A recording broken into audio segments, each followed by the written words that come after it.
Buenas tardes, señoras, señores ateneístas, amigos todos, bienvenidos y muchas gracias por vuestra asistencia.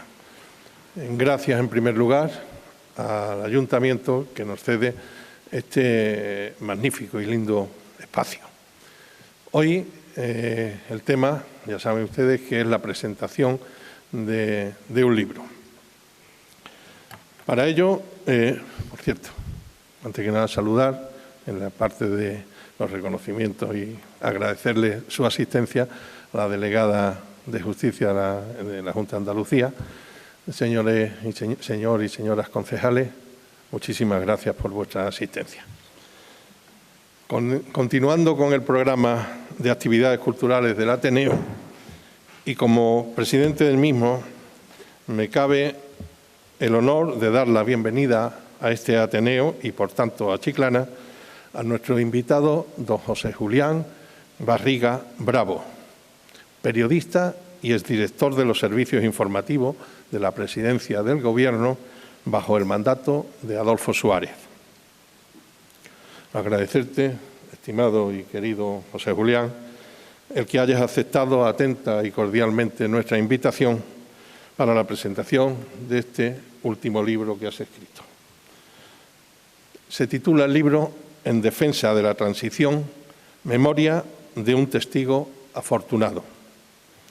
Es un placer de poder contribuir y aplaudir en dar conocimiento y divulgación de un periodo de la historia más que reciente, a través de un testimonio presencial y una interpretación de unos años prodigiosos, como acertadamente indica en el prólogo nuestro invitado, sin olvidar sus miserias. Gracias nuevamente, José Julián, por estar aquí con nosotros y sea muy bienvenido. Voy a saludar también, que se me ha olvidado de saludar al tercer componente de la mesa, a Ricardo Hernández, nuestro amigo y ateneísta. Ricardo Hernández, muchísimas gracias, que ya después te agradeceré.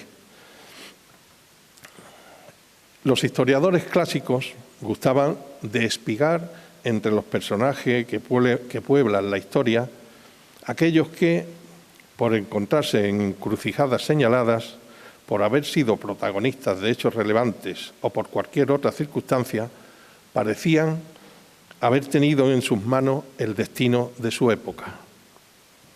Esa tendencia historiográfica está hoy descartada, pero, aún así, hay nombres que siguen siendo hitos. Alejandro, Julio César, Colón, Napoleón, Hitler. Desde una óptica más modesta, si repasamos los últimos 50 años que hemos vivido los españoles, pocos serán quienes no reconozcan en la figura de Adolfo Suárez a un protagonista indiscutible de nuestra moderna historia. Su figura representa mejor que nadie el paso de un régimen autoritario a nuestra democracia actual, en un momento de dura crisis económica y social, pero en el que la mayoría de los protagonistas optaron por dejar atrás el pasado y trabajar por un presente más justo y un futuro esperanzador. Los valores que defendió Adolfo Suárez, los valores de la transición española, diálogo, consenso, libertad, tolerancia, esfuerzo común, son, salvadas todas las distancias, los que procura reivindicar este Ateneo con orgullo, difundiendo su espíritu, procurando y demandando que no se olvide ni se ningunee con la indiferencia o el olvido, asumiendo el conocimiento de la erosión que el prestigio de la propia transición está sufriendo en los últimos años, como consecuencia del deterioro de algunas de las instituciones. Nuestro invitado de hoy, experimentado periodista, no forma entre los historiadores clásicos. José Julián Barriga fue actor y al menos coprotagonista de aquellos momentos en los que, con luces y sombras, se alumbró el régimen en el que hoy vivimos. Orgullosos de que esa generación nos haya formado en esos en estos años de paz y progreso, donde hoy se pone en duda ese esfuerzo y comprensión por las ideas de los demás. Al haber tenido la oportunidad de leer el libro, permítanme hacer un breve comentario, un poquito más largo que breve, un poquito más. Pero en fin, que por cierto, les recomiendo por su lectura fácil, tratado con una imparcialidad exquisita en el relato de los acontecimientos y nos hace recordar aquellos momentos vividos de los cuales, de una forma u otra, nos consideramos testigos.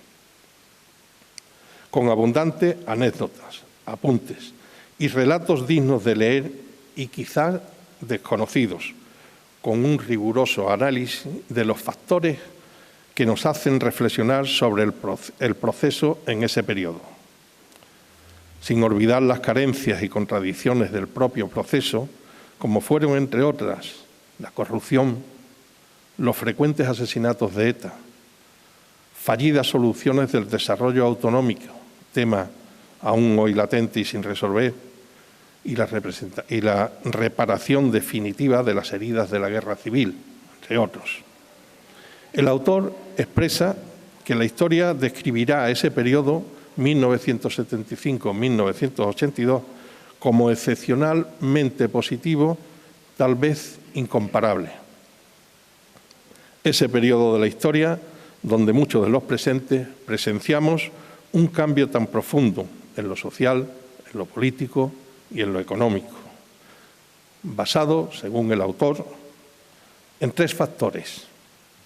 Miedo de la sociedad española al retorno de las 2 Españas.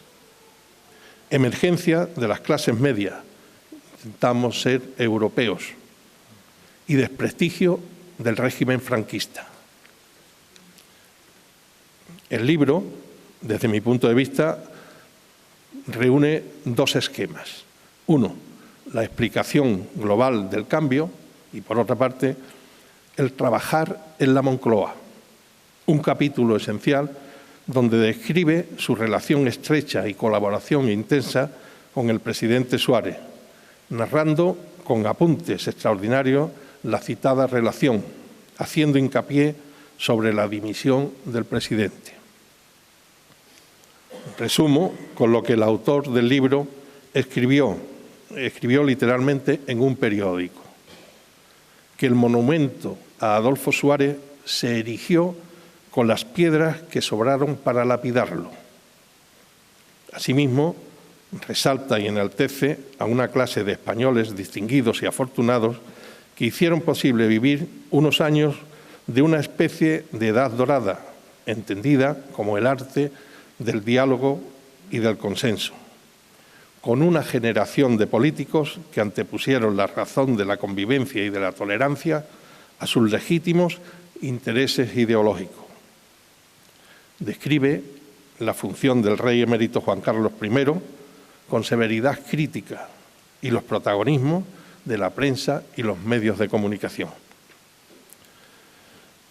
Esto es lo que el autor, con una descripción pulcra, apasionante y cercana, realiza en este libro, con otro capítulo importante dedicado a los 5 protagonistas importantes de la transición: Torcuato Fernández Miranda, Suárez, Felipe González, Carrillo y Fraga, y otros muchos nombres con referencia explícita a los llamados padres constituyentes, que construyeron un presente de la España de la transición, demostrando que, fruto de la conciliación y del consenso, redactaron una Constitución moderna y la más consensuada de nuestra historia. Refleja en varios pasajes del libro lo que a quien él considera el mejor estratega que tuvo la democracia española en el siglo XX, Adolfo Suárez. Nuestra felicitación a un periodista, José Julián Barriga, que, según expresa en sus conclusiones, ha tenido la suerte de haber ejercido con libertad una profesión desde la que ha podido narrar la etapa más brillante y de progreso de la historia de España. A continuación, cedo la palabra a Ricardo Hernández, catedrático de Economía en la Universidad de Extremadura, amigo nuestro, muy amigo de José Julián y ateneísta. Ricardo, muchísimas gracias. Sin su participación difícilmente hubiéramos tenido hoy el placer de escuchar a José Julián. Nada más. Muchísimas gracias a todos.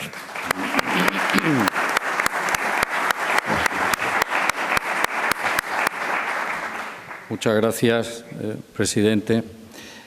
Voy a hacer un resumen somero del currículum vitae de José Julián Barriga Bravo. Nació en Santiago del Campo, en Cáceres, hijo adoptivo de Garrovillas de Alconétar, donde vive con su mujer, que es su equipo Pilar, su equipo central, a caballo entre Madrid y Garrovillas de Alconétar.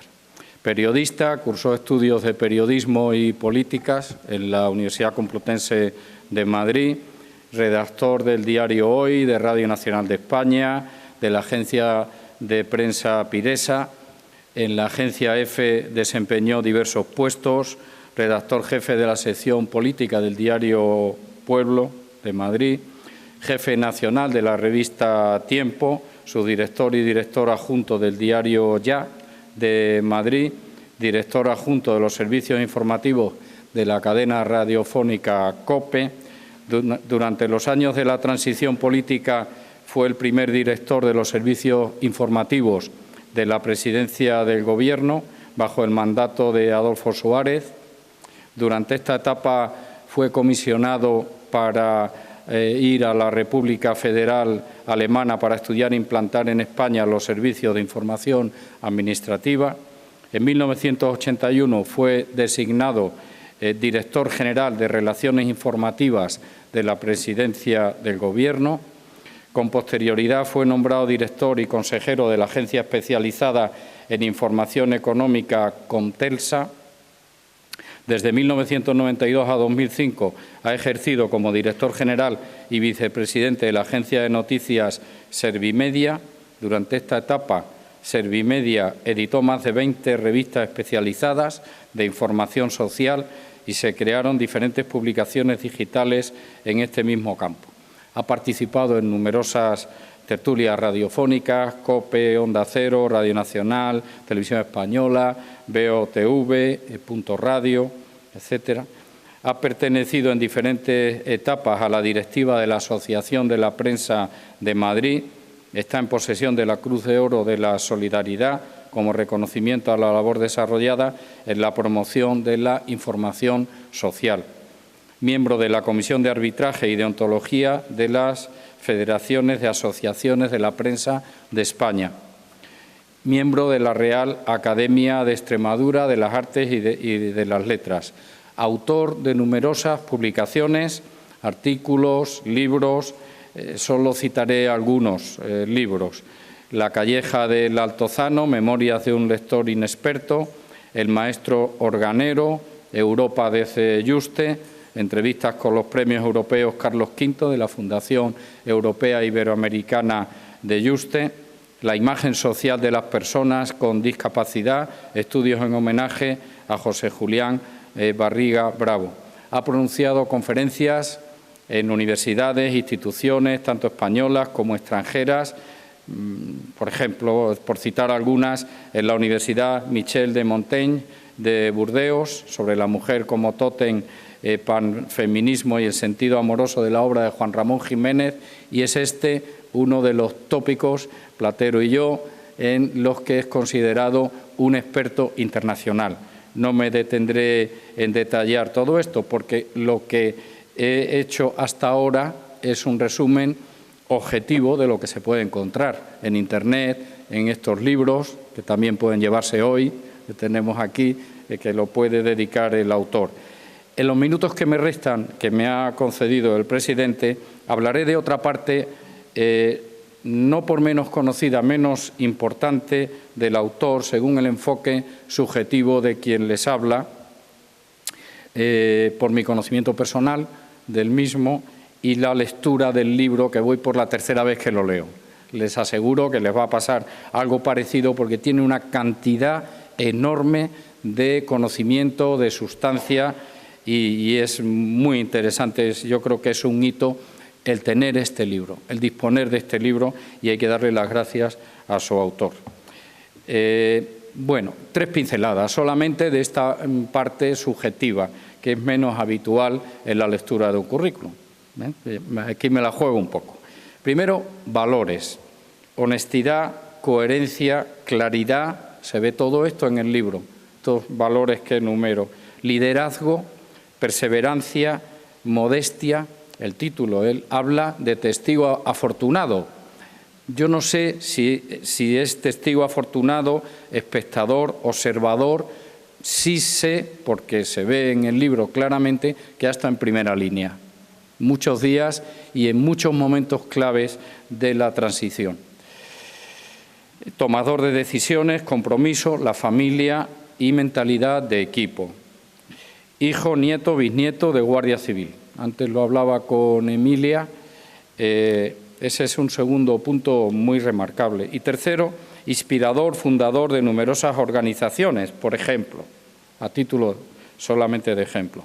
Asociación de Amigos del Órgano de Santa María de la Consolación de su pueblo, de Garrovillas de Alconétar.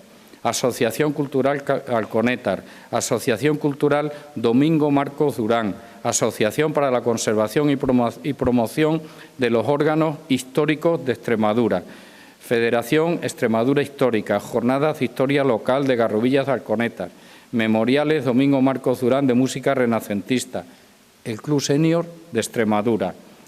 En resumidas cuentas, y en mi modesta opinión, es un modelo de emprendedor social y de intraemprendedor, de emprendimiento dentro de diversas organizaciones, públicas o privadas. Por ello, y ya termino, es un gran honor para mí el presentar a José Julián Barriga Bravo en esta presentación de su libro sobre la bendita transición democrática española, persona a la que admiro, en Chiclana, que es mi segunda casa. Estoy leyendo y he estado aquí varias veces, pero no lo había visto porque no me había sentado nunca aquí. Chiclana, pueblo grande, hermoso, lleno de sol, de Pío Baroja. Lo suscribo 200%. Me está mirando mi amigo Miguel González Saucedo, de mis mejores amigos, no de Chiclana, de mi vida. Y es verdad. Es que es mi segunda casa, porque ya llevo aquí 25 años, 30, casi 30. Y en un acto organizado por el Ateneo, gracias, querido presidente, y gracias a todos ustedes por su atención.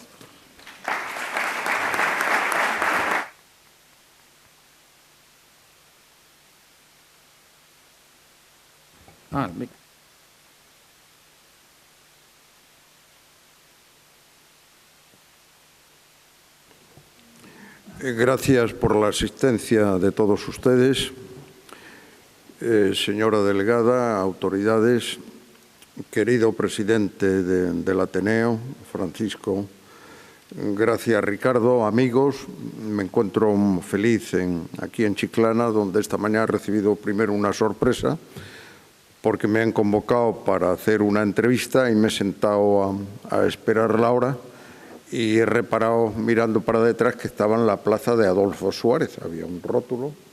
Y digo, bueno, bien comienza mi jornada en Chiclana.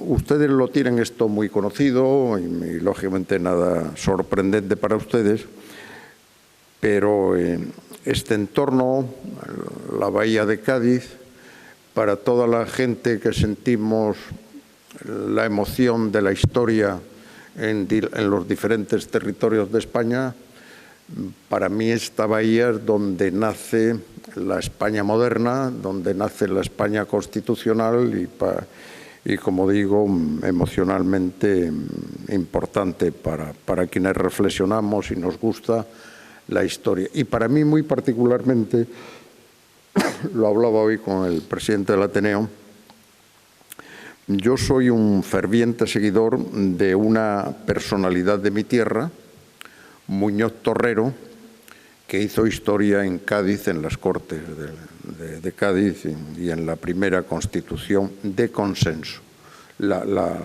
El precedente más claro que tiene la transición, y vamos a hablar durante media hora de la transición, al menos por mi parte, probablemente sea con el que tiene más fortaleza y más poder de vocación, son la Constitución del 12, la PEPA. Y el padre del constitucionalismo español es mi paisano Muñoz Torrero. No solamente del constitucionalismo, sino para mí algo tan importante porque ha sido el ejercicio profesional, la libertad de información, en aquel caso se llamaba libertad de imprenta, el impulsor de la libertad en una época aciaga de absolutismo fue Muñoz Torrero. Y por lo demás algo que tiene una actualidad enorme, que es el defensor de la separación de poderes. Si algo protagoniza la Constitución del 12 es la separación de poderes. Los tres poderes, el ejecutivo, el judicial, el representativo, equilibrados y, por supuesto, separados. Imaginen ustedes, cuando vayamos haciendo la relación de la transición, lo que significa la separación de poderes. Bien, yo no voy a hacer un relato de la transición porque muchos de los que aquí están veo que la vivieron, probablemente no en época madura, pero tienen una referencia puntual. Sobre la transición española está descrita, yo creo que suficientemente, no solamente suficiente, sino abundantemente. En la historia de España hay dos grandes acontecimientos que tienen la mayor de las bibliografías, la Guerra Civil y la transición. La transición está bien contada. Si alguien me preguntara, oye, ¿cómo me informo de la transición? Madre de Dios. En fin, yo tengo una modesta biblioteca de la transición, pero probablemente yo tenga unos 300 volúmenes sobre la transición y no es completa ni muchísimo menos. Y continúan apareciendo memorias, biografías, recuerdos de la transición. Mi libro es uno más y, por supuesto, no de los importantes. No voy a contarle la transición. Vamos a ponernos de acuerdo en qué es la transición. La transición es un periodo que media entre una dictadura y una democracia. La dictadura de Francisco Franco y la democracia parlamentaria que tenemos. Y ese periodo se hizo de forma ordenada y de forma consensuada, todo relativamente. Se hizo muy consensuada y se hizo bastante o muy ordenada. Con esa base entramos en lo que este pequeño libro o este aporte por mi parte. Recientemente nos hemos disuelto un grupo de periodistas que durante 45 años hemos hecho información política desde la muerte de Franco y antes de la muerte de Franco hasta los últimos tiempos. Nos hemos disuelto por razón de edad. Uno de ellos, y probablemente uno de los más sobresalientes de ese grupo, era Pepe Oneto, mi amigo Pepe Oneto, tan próximo aquí a la Bahía. Estamos ahora editando un libro que saldrá, lo va a editar Planeta, saldrá en los próximos meses, que es la interpretación de cada uno de nosotros del grupo, Pilar Cernuda, Natibel Preciado, Pepe Oneto, Fernando Ónega, González Ferrari, Miguel Platón, Ramón Pi, gente de mi generación que nos hemos ocupado de la información política. Y alguien reparó en lo siguiente, me dijo, oye Julián, a mí me llaman en la profesión Julián. Oye, Julián, tú eres el más antiguo, el más viejo, uno de los más viejos también, pero el más antiguo, porque yo comencé a hacer información política, y lo de información política lo ponemos entre comillas, desde el año 66, 1966. Este libro está lleno de anécdotas, pero que para ilustrar los acontecimientos de la transición. Y probablemente yo creo que la primera anécdota que cuento es que una de las cosas primeras que mi redactor jefe me indicó que hiciera fue un homenaje que se tributó en el año 65, yo creo que en el 65, a Onésimo Redondo. Bien seguro que hay aquí muchas personas que no saben quién fue Onésimo Redondo, fundador de Falange Española, uno de los grandes fundadores del movimiento del régimen de Franco.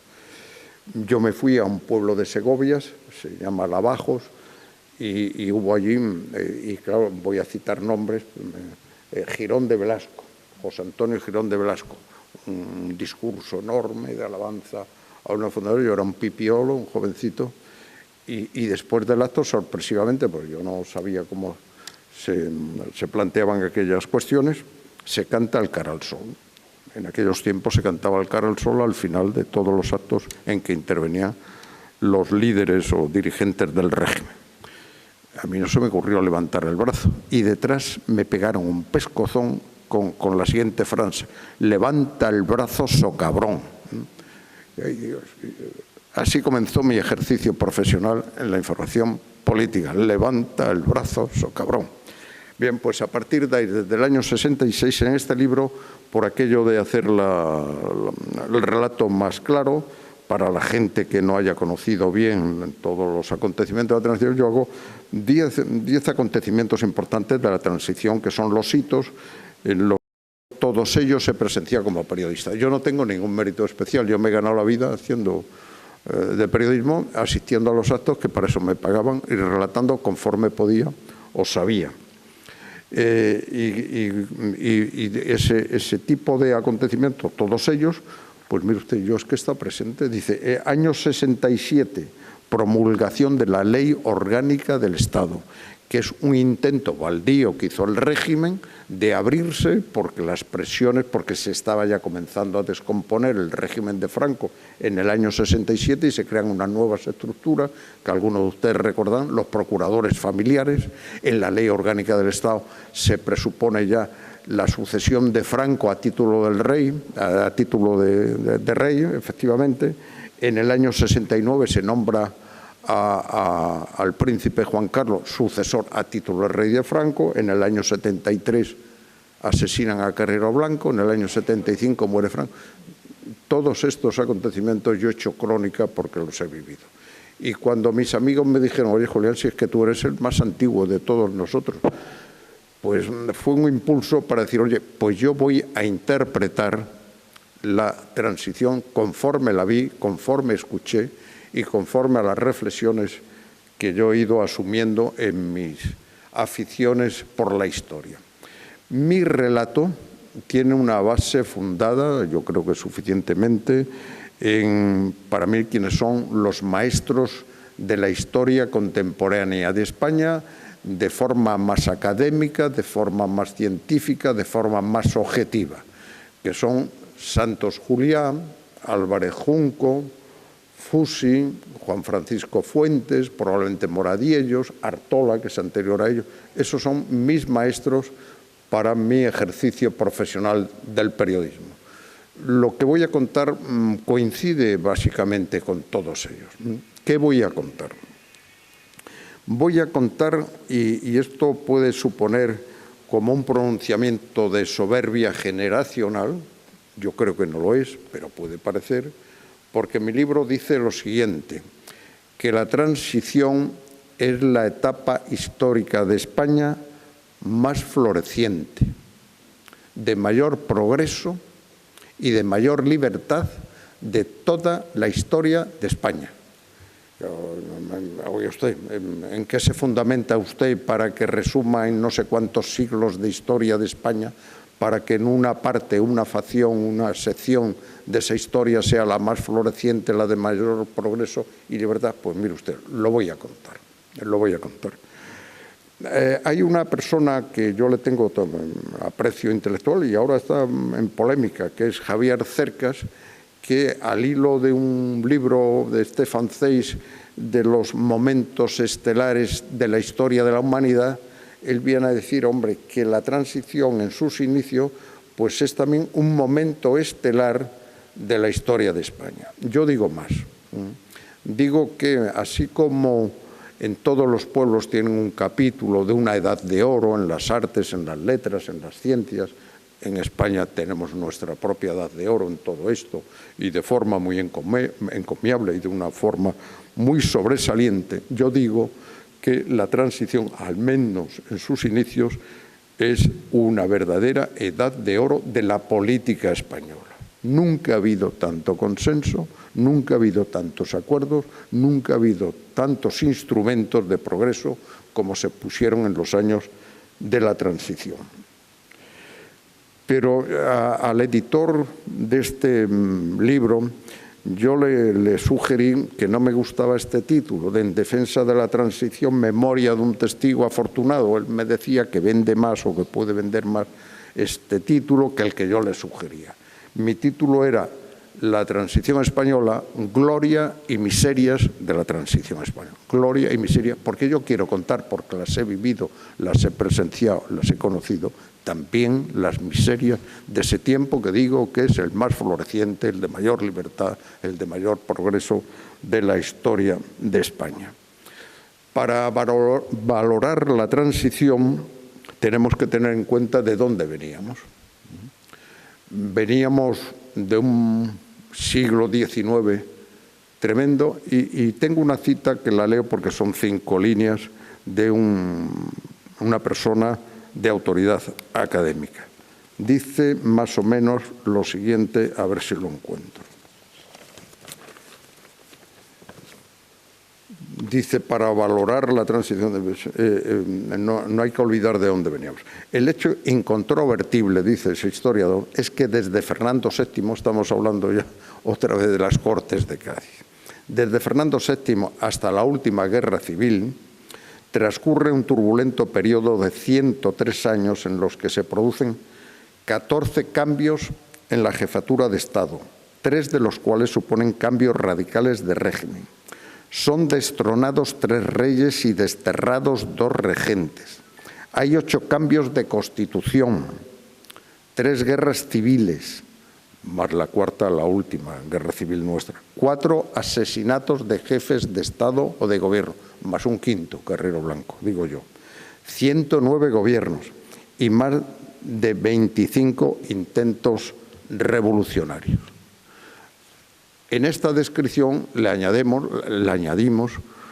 la dictadura de Primo de Rivera, la República convulsa, no todo fue bonito en la República, aunque fue una explosión de entusiasmo y de esperanza frustradas, y sobre todo la guerra civil más cruel de toda la historia de Occidente. Nuestra guerra civil es el episodio más cruento, más cruel de nuestra historia. Veníamos de 40 años de dictadura, la llamemos o no, como la queramos tildar, dictadura de Francisco Franco. Y Franco se muere en la cama con todas las instituciones del régimen en vigor, el ejército, la judicatura, la universidad, todo el entramado social, los sindicatos, todos con todas las estructuras franquistas intactas. Y frente a esas estructuras, una oposición radical de un partido comunista que estaba inmerso en toda la sociedad española. La gente de mi generación sabrá bien que los sindicatos eran comisiones obreras y que comisiones obreras podían paralizar este país. El Partido Comunista estaba inmerso en todas las instituciones universitarias, en los colegios profesionales, por todas partes. ¿Qué iba a pasar?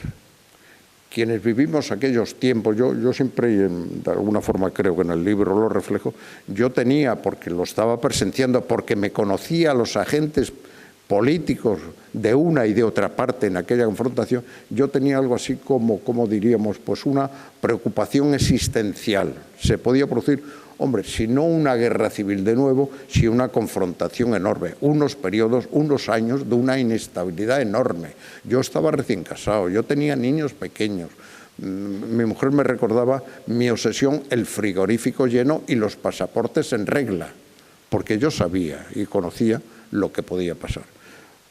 Una anécdota de las miles que cuento en el libro, recuerdo que en la larga agonía de Franco, en las Cortes, yo era redactor de las Cortes, trabajaba entonces en el diario Pueblo, uno de los generales que eran procuradores en Cortes, consejeros general del movimiento, era el jefe de la corazada de Madrid, Brunete de Madrid.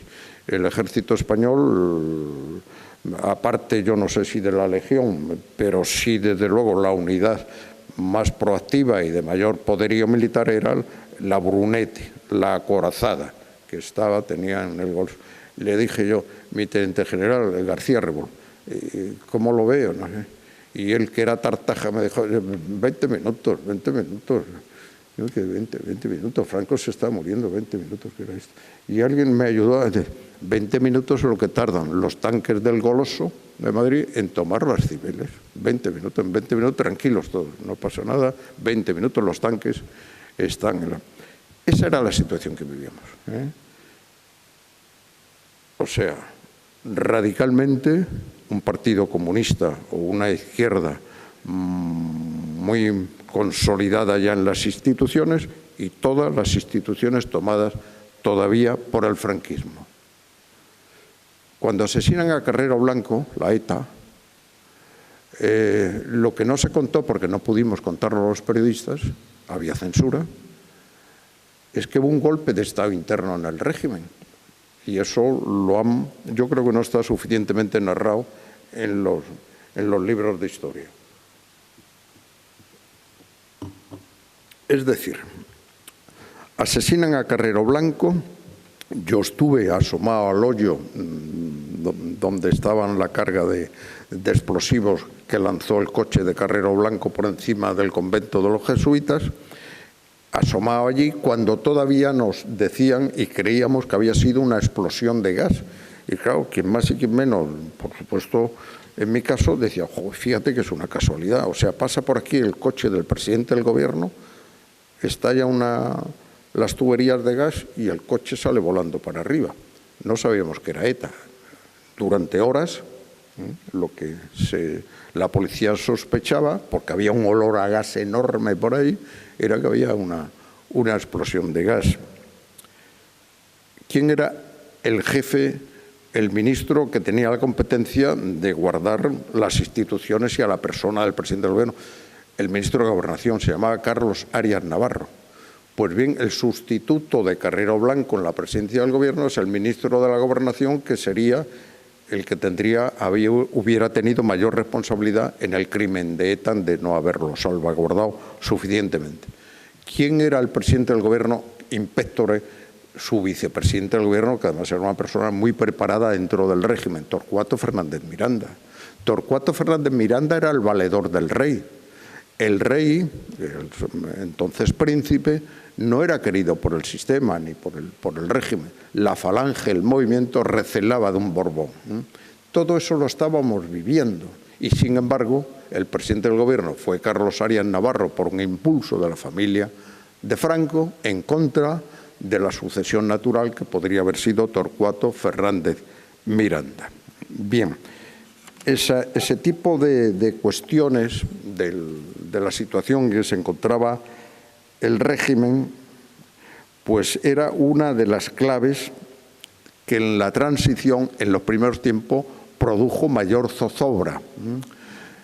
Cuando censuramos al emérito, al rey emérito, no tenemos suficientemente en cuenta que el rey emérito hereda una dictadura con todos sus poderes y que 2 años más tarde cede o consolida una democracia parlamentaria. Pero como yo no quiero contar, aunque tenga que referirme continuamente a hechos concretos de la transición, yo quiero hacer algunas reflexiones nada más. La primera reflexión la he dicho ya, pero la repito, en cuanto que es esa etapa floreciente de libertad, de progreso de España y que es una verdadera edad dorada de la clase política española. Que mi libro, como he dicho y reitero, no es una apología, sino que trata también de contar con sentido crítico. Los periodistas tenemos que tener, sin duda alguna, pensamiento y sentido crítico, que también tuvo sus miserias. Y que para valorar la transición tenemos que saber de dónde procedíamos. En el año 75, como he dicho, Franco muere en la cama, las instituciones del régimen y de la dictadura están intactas, frente a una oposición radicalizada absolutamente y todo el pueblo pensando y con miedo y con terror de lo que va a pasar, porque tenemos muy fresca la memoria de la guerra civil de uno u otro bando, bien a través de nuestros padres o bien a través de nuestros abuelos. Una de las razones del éxito de la transición, las enumeraremos brevemente, una de las razones es la calidad de la clase política. Miren la foto que tengo detrás y alabo a quien haya tenido esa idea. Ahí hay 3 personas. Ven ustedes que están en un clima pues que casi de camaradería, que están pues como estuviéramos aquí al principio, están pues prácticamente dialogando. Vamos a ver, ahí está un presidente del gobierno, Adolfo Suárez. Vamos a poner ahí a Pedro Sánchez. Ahí está Santiago Carrillo. ¿A quién ponemos ahí? A la vicepresidenta, por ejemplo, Yolanda Díez. Y ahí hay otra persona que pudiera ser, pues, Núñez Feijóo. ¿Los imaginan? En esa tesitura de camaradería, de conversación, de diálogo, de franqueza, porque esa imagen, que yo bien la recuerdo, se complementa con otras 3 imágenes. Si yo quisiera convencerles a ustedes de la bondad de la transición, utilizaría probablemente otras 3 o 4 imágenes. Una de ellas complementaria de esta, que está en todos los manuales de historia. Se ve en la foto al presidente del gobierno, Adolfo Suárez, junto a Felipe González, dirigente de la oposición, días más tarde en que Adolfo Suárez le ganó las primeras elecciones democráticas a Felipe González. Y están compartiendo, ahí se ve también, me parece, compartiendo la lumbre, un cigarrillo. En esta que yo les sugiero están Adolfo Suárez y Felipe tranquilamente después de unas elecciones generales, cuando todavía el clima de los mítines y de la efervescencia de un triunfo y una derrota están en carne viva, dialogando tranquila. Y los periodistas, y esta es la noticia, no nos sorprendíamos. Era normal que el presidente del gobierno y el jefe de la oposición estuvieran sentados allí tomándose un café e intercambiando un pitillo. Esas son las imágenes de la transición. Otra imagen de la transición demostrativa de lo que fueron los consensos y lo que generan, lógicamente, también el progreso institucional y el progreso de la gestión de un país. La foto esa que yo les sugiero todavía tiene mayor fuerza probablemente, porque quien representaba al régimen, a la dictadura, en los primeros tiempos de la transición y de la democracia probablemente fuera pues Manuel Fraga. Había sido ministro de Franco, era una personalidad que había fundado la Alianza Popular, luego el Partido Popular, provenía de los 7 Magníficos, ¿recuerdan? Bueno, pues ese sería el representante, digamos, del sistema que provenía de la dictadura. En la antítesis, ¿cuál sería el representante de la oposición más radical al franquismo? Santiago Carrillo, ojo, uno de los agentes de la guerra civil, acuérdense de Paracuellos y de todo lo que significaba aquello. 2 representantes de las 2 Españas absolutamente radicales. Pues Manuel Fraga, en el Club Siglo XXI de Madrid, presenta en conferencia a Santiago Carrillo. Y tenemos la foto de Fraga y Carrillo amistosamente presentándose y dialogando y haciendo consensos y haciendo, lógicamente, concordia. Esa es una de las grandes fotos representativas de las 2 Españas. Otra fotografía del mismo tenor. En la inauguración de las Cortes, después de las primeras elecciones, las Cortes que iban a alumbrar la Constitución del Consenso, la Constitución del 78, el paradigma de la izquierda más radical, todavía más que Santiago Carrillo, es la pasionaria, Dolores Ibarruri. Detrás de Dolores Ibarruri venía un gaditano, Alberti, bajando el estrado para situarse en la mesa de edad de las Cortes, y alrededor gente que habían sido ministros de Franco, gente que procedían todavía del sistema y del régimen. La reconciliación, la conciliación de las 2 Españas nunca ha estado con mayor fortaleza, y también con las fronteras más frágiles. Se podía pasar de la izquierda a la derecha y dialogar con relativa comodidad. Había pasarelas entre una y otra. Esas 2 Españas que han estado enfrentadas permanentemente. El tema de las 2 Españas es uno de los grandes acontecimientos de todos los pueblos, pero muy singularmente de España. tan singularmente de España, que todo el siglo XIX está trufado de las dos Españas. En las Cortes de Cádiz pues son los liberales y los absolutistas, y a partir de ahí permanentemente con presencia y sobre todo con beligerancia y sobre todo con crueldad y sobre todo con guerras, las guerras carlistas y sucesivamente los periodos, en todos los periodos de España. Insisto que para la gente joven, si yo tuviera que convencerles de la bondad de la transición, estas imágenes y todo el discurso de las dos Españas que se encuentran, se reconcilian y que conviven con cierta normalidad y sin aspavientos, sería la transición.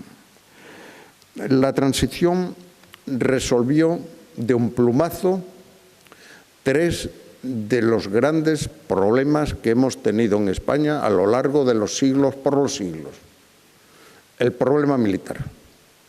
Hombre, el problema militar en España todo el siglo XIX estuvo trufado de movimientos, de asonadas, de levantamientos, y en el siglo XX, y el ruido de sables acompañó a toda la transición. Y la transición, incluso con el colorario del 23F, resolvió el problema militar. Y nuestro ejército, en función de la transición y por mérito de la transición, es un ejército democrático, profesional, solvente y admirado por el pueblo. Soluciona el problema militar. Soluciona la transición otro gravísimo problema que nos llevó también a enfrentamientos y a sangre. El problema religioso de este país. Pero si España han estado o delante de los curas o detrás de los curas, pero zumbándoles o venerando. Afortunadamente, hoy día el problema religioso no es obstáculo de convivencia. Cada uno tiene sus creencias, cada uno tiene sus prácticas, pero no es un problema de religión. Eso lo soluciona también la Constitución del 78. Y la Constitución y la transición soluciona un tercer problema engorrosísimo, el problema social. Las hambres, la lucha de clases. Con la transición se facilitó la incorporación de España a la Unión Europea, primero a la Europa comunitaria y luego a la Unión Europea. Y mire ustedes, los fondos europeos nos han producido el desarrollo y la prosperidad de nuestros pueblos en todos los sentidos, en lo urbano y en lo rural sobre todo.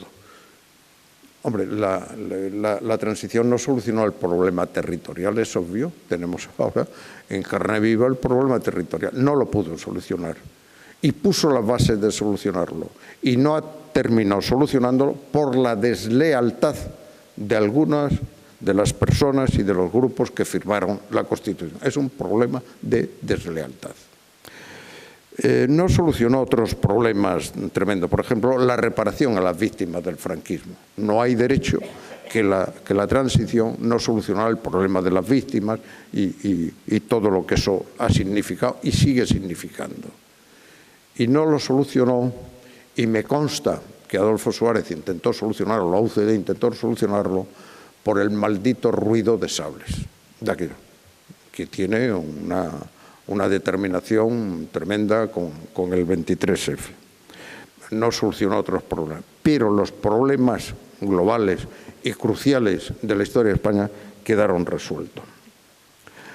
El éxito de la transición, otro motivo del éxito, fue la calidad, lo hemos dicho de alguna forma ya, la calidad de los agentes políticos, los 5 grandes protagonistas de la transición, de una calidad política, no digo humana también, pero política impresionante. Todos ellos, los 5, por orden de aparición, Torcuato Fernández Miranda, que cuando estaba bloqueado el régimen, porque a ver de qué manera se pasa de una dictadura imposible a una democracia imposible, no era fácil. Oiga, usted, o usted es demócrata o usted proviene del régimen, pero las dos cosas a la par no.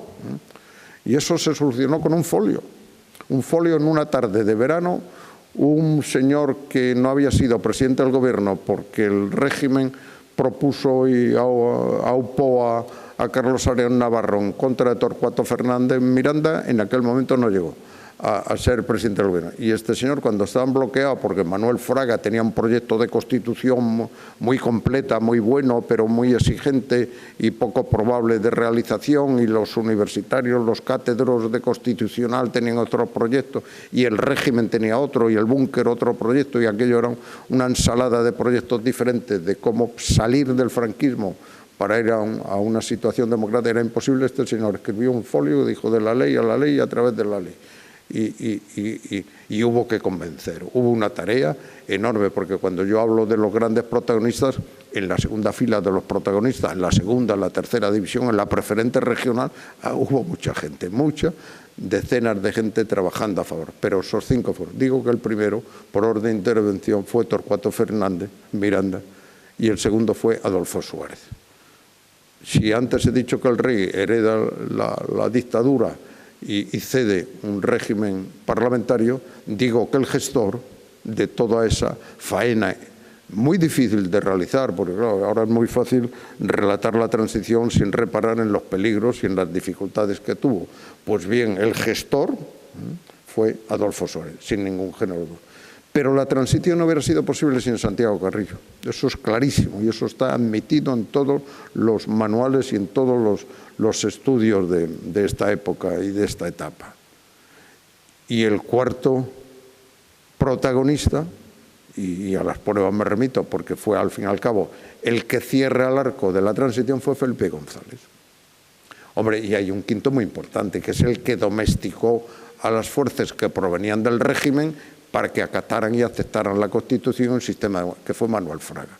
Esos 5, de Torcuato Fernández Miranda, Adolfo Suárez, Felipe González, Santiago Carrillo y Fraga, son los grandes agentes y los grandes protagonistas, y hubo otros muchos. Yo tengo una especial debilidad por un sexto que no fue en ese orden, pero de lo importante, que fue el cardenal Enrique Tarancón. Claro, dice, mire usted, el que la Iglesia finalmente decidiera y abanderara la democracia, aquel discurso, no se llama discurso, homilía del cardenal Tarancón en la coronación del príncipe para rey Juan Carlos en los Jerónimos, que yo también estuve presente, lógicamente. Y cuando digo presente, no de mérito ninguno de que yo estuve presente, es que no me queda más remedio, me hubieran despedido si no hubiera estado presente. Era una obligación profesional laboral, ¿no? Bueno, pues estos son los... Y Marcelino Camacho, que era el secretario general Obrera, que era un sindicato potentísimo. Si eso ustedes aquí en Cádiz lo saben mejor que yo. Es decir, como Comisiones Obreras hubiera resistido a la transición, hubiera incendiado las calles, las manifestaciones, las fábricas, la universidad hubiera sido terrible. Y sin embargo, todo se aquietó y se pudo hacer. Más reflexiones sobre la transición.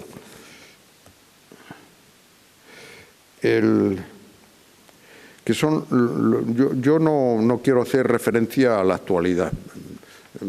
Todos, yo estoy convencido que si aquí hiciéramos una encuesta, todos tenemos una cierta preocupación del momento que vivimos, y es lógico que la tengamos.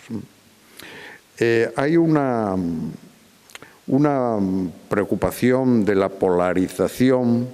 Algún autor habla de tribalismo, efectivamente, que se sustancia en algo muy cierto y socialmente yo creo que contundente. Es decir, nos hemos radicalizado tanto en la opinión política que mal convivimos en grupos que antes, y esta foto que tengo a la espalda es representativa de cómo estos señores que representaban sistemas políticos radicalmente diferentes conviven y parecen que están con buen gesto. Eso lo hemos conservado muchos años. Usted de izquierda, yo soy de derecha, yo soy de izquierda y usted de derecha, y convivimos con cierta normalidad, tranquilidad y nos aguantamos y no nos polarizamos o no generamos ninguna disputa ni ninguna situación de enemistad.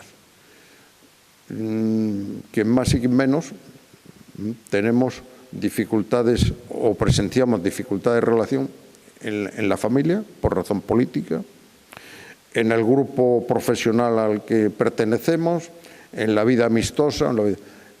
Efectivamente, hay un instituto que mide el grado de polarización, radicalización de la opinión pública, y nos otorga a España el mayor índice de polarización política o de radicalización política en la comunicación de toda Europa. Yo no sé cómo se puede medir esto, pero vamos, estos institutos de forma solvente, sociológicamente parece que académicamente lo hacen y nos sitúan en un índice, me parece, del 35%, una barbaridad de polarización. Y es que una de las personas que antes he citado, que son mis referentes en la historia contemporánea de España, Santos Juliá, antes de morir, escribió un libro que se titulaba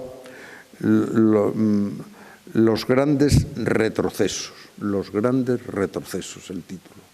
Heredado ese título de un concepto de un profesor de Sevilla, Ramón Carande. Y él defiende que en la historia de los países, de todos los países, hay avances y retrocesos, periodos en que se avanza mucho. Cuando digo avance, quiero decir en democracia, en progreso, en vida institucional activa y sin ninguna incertidumbre de futuro. El primer gran avance de la historia moderna de España son las Cortes de Cádiz. Es aquí, en la Bahía, donde se hace. Ese sí que fue un avance enorme. Duró poco, hubo un retroceso enorme. Y ahí hemos ido no sé cómo se llaman esto, en fin, avanzando y deconstruyendo.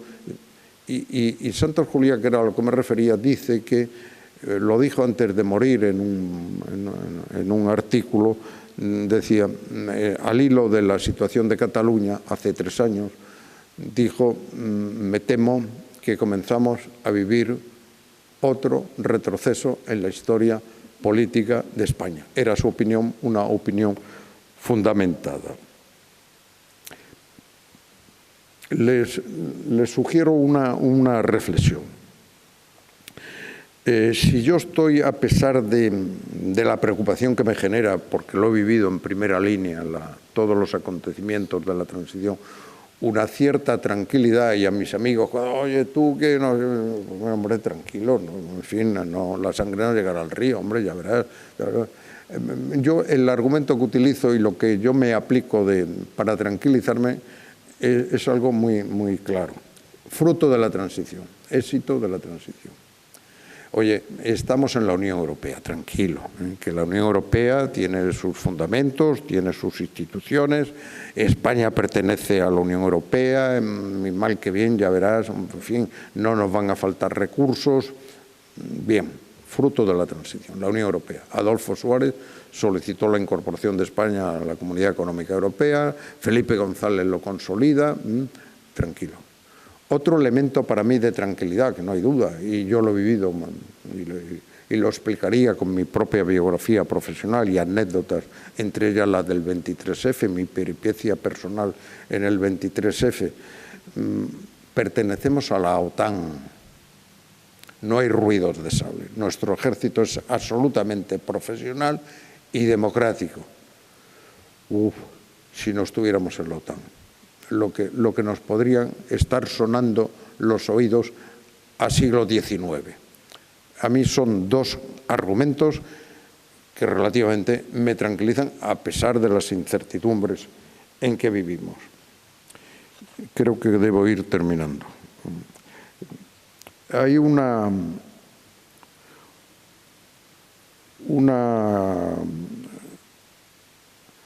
preocupación o una reflexión con la que yo quisiera de alguna forma cerrar esta explicación o esta interpretación o este análisis, porque es un libro de ensayo, al fin y al cabo. La transición política española, así como he dicho que es la edad de oro de la clase política española, es la etapa de mayor prestigio internacional de España. Las personas que de alguna forma presenciamos todos los hechos de la transición, era raro que hace años no nos llamaran de una embajada, de un curso de verano, de una universidad, de una editorial, para que de alguna forma explicáramos la transición, porque tenía un éxito internacional enorme, y toda Latinoamérica, cuando había un cambio de régimen, el modelo, la transición española en Europa, la transición, los países, el muro de Berlín cuando cae, tal cual, la transición española como modelo de pasar de dictadura a la democracia, una cosa impresionante. Hemos destruido todo el prestigio de la transición española. De una forma u otra, aunque esto sea opinable, a mí me produce una pena enorme, pues una fotografía de ayer, de antes de ayer, un comisario de la Unión Europea, el comisario de Justicia, como el maestro de escuela con dos alumnos que se han peleado. Oye, daos un besito o hacer las paces o me voy a poner serio. En una parte el ministro de Justicia del Gobierno de España y en otro el portavoz del PP, González Pons. Oye, a ver si os ponéis de acuerdo, hombre, en esto del Poder Judicial, que es un escándalo. Bueno, pues nos hemos cargado el prestigio de las instituciones españolas, no solamente la del Poder Judicial también, nos la hemos cargado, sí señor. ¿Qué va a resultar? Pues mire ustedes, la gente joven tiene derecho, igual que tuvimos la gente de nuestra generación o de mi generación, a construir el futuro, claro que sí. Ustedes los jóvenes tienen absoluto derecho a tirar por tierra, si quieren, la Constitución del 78, lo que ustedes quieran. Tienen tanto derecho como tienen derecho a equivocarse. Y probablemente la siguiente generación sea la que a ustedes los señale como culpable de la destrucción de la etapa más floreciente, de mayor progreso y mayor libertad. Y esto que comencé diciendo, que se puede interpretar, oye, esto es en fin, pues no sé, una soberbia, ¿no?, generacional, porque vosotros... No, es una cuestión de suerte. Hemos tenido la suerte de presenciar esta etapa, y esta etapa se describa como se describa en el futuro, estoy convencido que se describirá, yo creo que de forma muy parecida a la que yo me he permitido exponerles esta tarde aquí en Chiclana, agradeciéndoles que me han podido soportar durante esta media hora larga de explicarles. Muchas gracias.